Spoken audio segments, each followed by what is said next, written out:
So yeah, here to talk to you about mentoring. Hopefully some mentees will find some good advice in there as well. I'm going to talk a little bit about my personal experience being a mentor and a mentee, my journey, how you can get into it, and most importantly, self-care within that journey as well. But first, I'm going to tell you a little bit about me. So I am a lead UX architect, as Danny said, currently working at a large media organisation. Please do put your hand up if you are a UXer as well. A couple of you in the room. And out of interest, did you start out in UX? Or did you start out in different industries? Which industries did you start out in out of interest? Nice, that's pretty cool. Okay, the different types of design and other discipline, cool. So yeah, I asked that because I didn't start out as a UXer either. I started out in print and digital design, and I tried out a load of different roles within that. And then I eventually landed on UX because, to be honest, I found it way more interesting than all the others. So outside of work, I spend most of my time buying plants and artworks that I don't have space for in my tiny, highly combustible flat. And then the rest of my time is spent walking in rain, mud, snow or shine. And I discovered at Christmas, I even enjoy walking in -20. And even in -20, I have an aversion to wearing gloves. Don't ask me why. No, I could not feel my hands when I got home. Each month I try and walk between 150 and 200 miles. And yes, I was tempted to walk here today, but 47 miles with a laptop on my back was a little bit too much for one day. So mentoring. Why mentoring and what inspired me to mentor? So on the left-hand side, you can see my secondary school. And I'll be honest with you, it looked pretty much the same when I went there. So without realizing it, when I was growing up, I had a great mentor in the form of one of my teachers. He helped me to discover the subject that I was most passionate about, which is graphic design. He shared knowledge with me and really inspired me. And I actually went on to study graphic design at university. And on the right-hand side, you can see the baby shard next to the actual size shard in London. This is where I first worked when I left university. And one of the PMs that was there actually took me under her wing. I learned so much from her, kind of from business lingo, connecting with people, and also learning about product lifecycle. I would love to say she's in the room this evening, but unfortunately she was unwell, so I brought my sister instead. So without these two people, I don't reckon I'll be where I am today. And I think on the subject of people that inspired, encouraged and empowered, I had to mention these three women, my great-grandmother, my grandmother and my mum. So my great-grandmother was born in the early 1900s, rode motorbikes, explored the globe, took boats from her home in Argentina over to the UK and Australia as well, which must have taken an absolute age. My grandmother raised 3 children solo, run the local youth club and had kids from that club live with her as well. And I include myself in that list. And lastly, my mother, who did everything for the 3 of us. She was my dyslexia cheerleader at school. She fought the school, spent hours helping me with incomprehensible written homework. And it's worth mentioning that she is also dyslexic herself. So these 5 people are the reason that I mentor. But, you know, they set examples, they inspired, they encouraged, they empowered, and helped me to become the person that I am today. A mentor is not always somebody in the workplace. It doesn't always have to be formal, but you can always learn a lot from them, which is amazing. So by coincidence, sorry for the cheesy picture, it's my brother's graduation, all the people that I've mentored so far are women. They've all been of more junior level or just kind of getting into their UX journey. In all of them, I've seen a lack of confidence and self-belief. Being their cheerleader and helping them believe in themselves has just been absolutely amazing. You know, seeing them grow within their role has really made a difference to me, and I've really, really enjoyed it. And hopefully one day they'll go on to inspire others as well. So yeah, have a think about what inspired you to start your mentoring journey or why you want to. So you might be wondering, how did I get into mentoring? And I was trying to remember myself.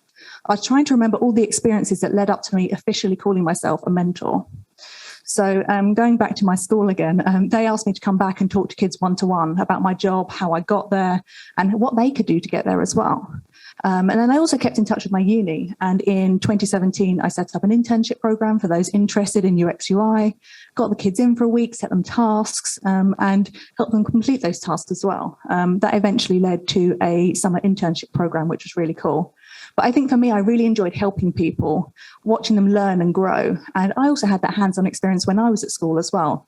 And hopefully that kind of in-person experience, which has been a little bit hard over the last year or so, but, you know, that relationship building and being in a professional environment made such a difference to me, and I hope it would to them as well. So I think this is the point where I officially started calling myself a mentor. Amazing Facebook group. If you're not part of it and want to become a part of it, I would highly recommend it. Hopefully some people in this room are already members. So in early 2020, a Facebook group that I've been part of for a while started a mentoring program. I signed up to it. I wanted to be a mentor. And very, very quickly, I had a couple of lovely mentees. A few of them had been working for kind of 10 or 20 years and wanted a career change. When my first mentee got her first UX job, it goes without saying she was over the moon, but I was absolutely pleased as well. It was a really great feeling. And after that, people started coming to me. This was actually the first person. She connected with me over dyslexia. I was giving a talk, reached out and wanted me to mentor her. And then from there, more people started connecting with me. And I had a bunch of wonderful mentees before I knew it. You might be wondering, how do I get into mentor or find a mentoring? Sorry, I got two words mixed up there. There are a load of different ways, but I'll mention three. First one is the Brighton speed matching, UX Brighton speed matching event in a few weeks' time. Highly recommend it. Sounds great. Who's going? No, one person has a hand. Couple, yep. Cool. Look forward to seeing you there. But no, there are loads and loads of ways. I'll mention a couple. Online networks. You can connect with people from all over the world. There might be a particular specialty that you're interested in, or a particular company, and you might be able to connect to those people through there, maybe Slack groups, Facebook groups, and other platforms. But also look within, are there opportunities within your current company? Have a look around you. There may be a mentoring program already, you may not realize. Or if they don't have one, could you start a mentoring program? If that's too big, maybe start with one person and see where you go. But yeah, have a think. You might already be mentoring somebody without realizing it, or without calling it mentoring. So you might be at a point where you have a mentor and you might be wondering what to do now. I would say, firstly, don't panic. Secondly, get to know them. Have a 30-minute chat. If the dynamic doesn't work for you, for either one or both, that is absolutely fine. If you're not able to offer what they're looking for, also absolutely fine. Use your network. I'll talk about this more later. I think one of my favorite examples of this was somebody approached me a little while ago and they asked if I could help on a specific site. And they just wanted that site to be done. They didn't want to learn UX outside of that at all. They just wanted my help for that. So I politely declined, sent them the links, and they kind of got on with their other career and their other interests, which is a bit of a shame. But, not everybody wants to be a UXer, unfortunately. So to be honest, I'm really interested in helping people learn. People who want to try out UX, understand what it is, looking to make a career move, or expand in their current knowledge. I think overall just really empower people. I really enjoy that. So once both parties are keen to kind of go forward with the mentorship, what do you do? So as I always say to my mentees, everybody has different ways of doing things, whether it's UX practices or mentoring approaches. I really like to listen to them. So recap and reflect back the notes that you made in the 30-minute chat. Understand if you need to start from the beginning or if they have a little bit of UX knowledge in the first place, or whichever area that you are mentoring in. Understand how they learn best. Is there something they'd like to learn about first? Really listen, give advice. Let them make decisions and kind of don't push or force them down a certain path. Support and empower, be part of their journey. And I think, as Annie said earlier, set a period of time. So if you're not part of a program like this, think about a time period.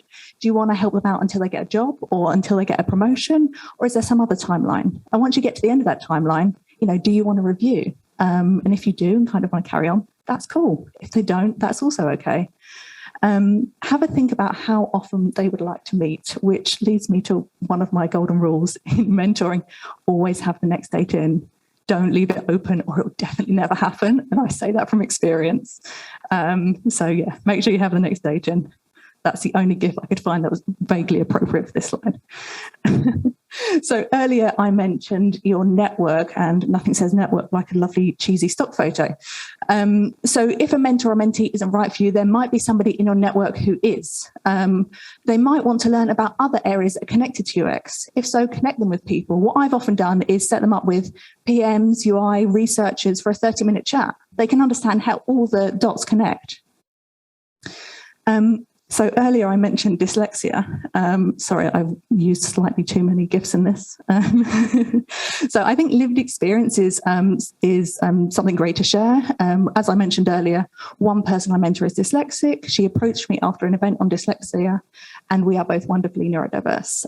We're able to share coping mechanisms and alternative techniques, and it really does add so much to our mentor-mentee relationship. I've learned so much about myself and dyslexia generally since I have been mentoring her.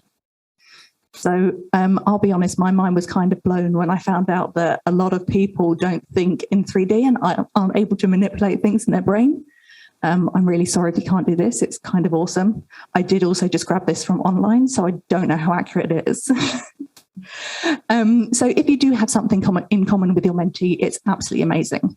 And I think also, you know, there's so many other aspects to it as well. The validation side of things. Did something happen to you in the workplace and, you know, you thought it was a little bit weird, and, you know, you maybe spoke to somebody in your team about it and they said, you know what, that's absolutely nothing. You're making the mountain out of a molehill. And you maybe talk to somebody else about it and they're like, yeah, that's happened to me quite a few times. You should go to HR about that. So I think that just, you know, that lived experience is great to share. So again, is there someone in your network who might be able to identify with them if you're not able to identify with the mentee yourself? If so, maybe set up a one-off session with them, or maybe co-mentor. So as we know, no is a complete sentence. I think once you are in your mentoring journey, boundaries are really, really important. So I think one for me, and this is a very recent one, so still slightly painful, are you mentoring enough people for now? If so, connect them with somebody in your network. As much as you may want to help them, if you can't give them the time or you don't have the headspace, it's not fair on either of you. Learning when to say no is really hard, and until recently I was really bad at it, and that's why I've currently got 5 mentees and I won't be taking on any more at the moment. So beyond the number of mentees, I think there are so many other boundaries as well. So I often mentor more junior people, as I mentioned at the beginning, and I think helping them to try and understand workplace boundaries as well, work-life balance, you know, whether to have Slack notifications on your phone is quite a big one as well. And I think lastly, because I could talk about boundaries for a very long time, is catch-ups. So how often do you want to catch up? Are you okay for your mentee to kind of contact you every single day of the week? If not, let them know. If they drop you an email at the weekend, will you get back to them during the week? You know, just kind of discuss all of that so you have an expectation of when you kind of get back to one another and nobody will feel frustrated. So on boundaries and having too many mentees, something that helped me realize this was walking. Sorry, I talk about walking all the time, probably too much. I am still very much on a journey, actually and metaphorically. So this is a map of the best borough in London, Wandsworth, obviously. These are the roads that I've walked, and I've completed around 60% of the roads in the borough. And I think there was a point where I was walking 15 to 25 miles before and after work. It was absolutely crazy. I was trying to complete the borough as quickly as I could, but when I got to about 50%, I was kind of fed up. It felt like it happened overnight, but it really had been building up for a while. So on the left-hand side, you can see April. I was going out and completing as many roads as I could. I really didn't care about the journey. It was just the destination.